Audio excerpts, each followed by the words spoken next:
Hi, my name is Jonathan Torres, and I decided to recreate the teleport tile feature that Rafael Pinerio, and I'm not sure if I say messed up your name, created. He did two different types of teleport tiles, but I decided to just do the single tile teleport tile that he made, the first one, which teleports you to a specific location. Um, and that's how I just demonstrated it.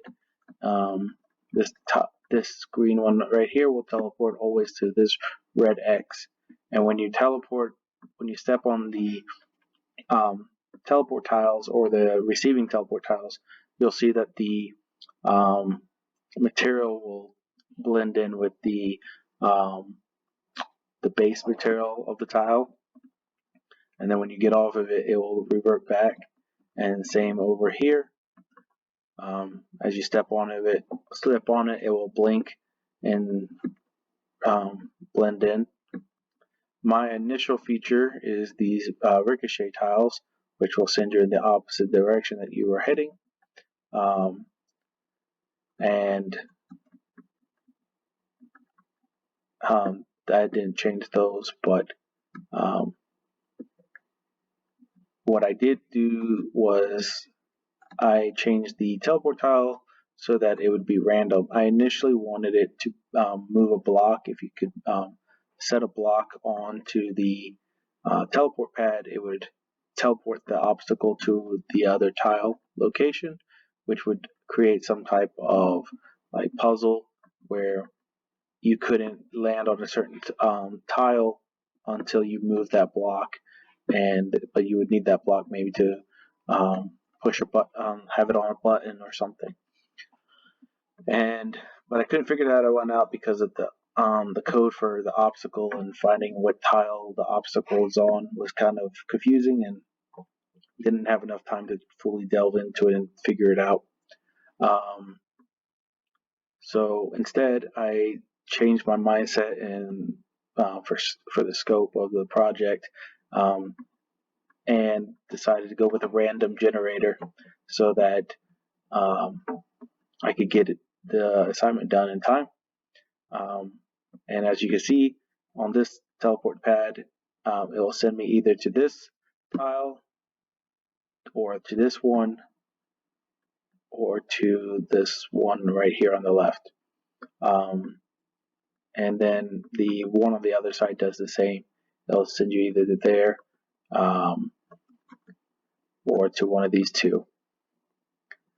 And so how I did that was, if I come out here and go into the teleport tile and event graph, just like how Raphael did, you would, once you enter the tile, you set the player and the previous tile, and then you get a branch which will check to see if the tile that you're trying to teleport to can be entered.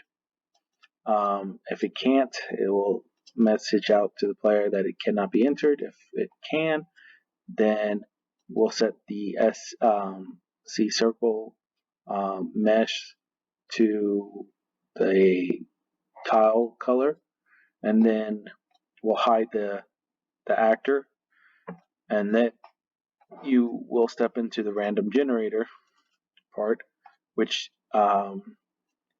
is just it finds an either 0 or 1, and I set that as a variable so that I could debug it. Because if you don't set it as a variable and you um, try to like debug at the same time as you're trying to compare, you'll get it will call this random integer and range twice. Um, so you have to set it first as a variable, then you can debug it and check at the same time. And so all it does is it checks it to see if the random number is equal to 0, and if it is, then it will go through the branch and it will go to the first move to um, uh, function. And here it'll play the timeline, which will then move the player after that, after 25 seconds or 0.25 seconds. It'll move the player to the target tile. And then I didn't get to actually do the emitter, create an emitter, and so this part is actually just not functioning correctly, I guess, because I didn't actually create the emitters, because I ran out of time. And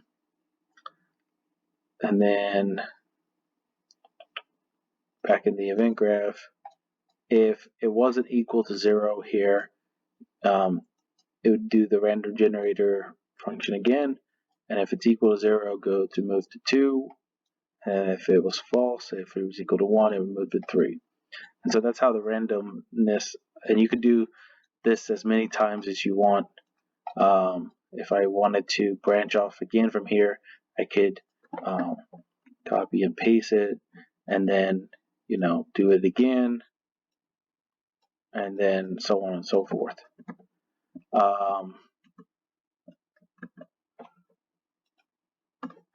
And then once you exit the tile, again you get the player, previous tile, and then it sets the material back to the green laser mat that I have.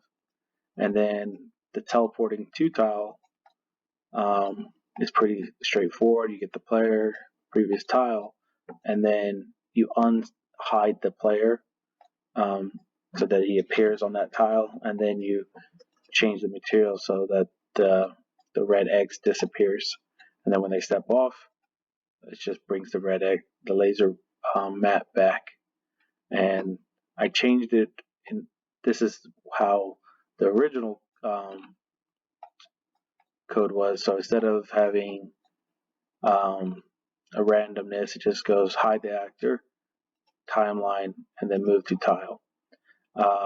And this is actually where I had run into some problems with the randomness.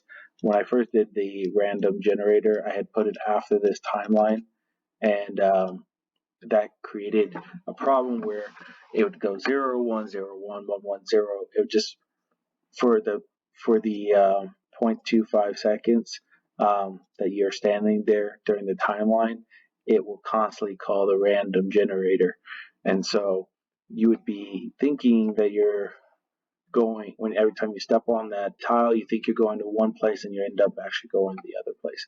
And that was the same for if you don't set this as a variable, because it will call it twice, and so you end up going to the opposite of what you see in the debug.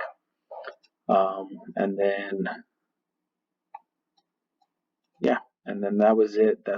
That is what I changed. I didn't do much more than that. Sorry, I'm clicking all over the place here. But so I have a regular teleport tile that will only send the player to one location, and then I have these two types of this teleport tile that will send the player to a random one of these random tiles. And then of course I have the left, right, forward, right, and backward ricochet walls that I created originally. Thank you and goodbye.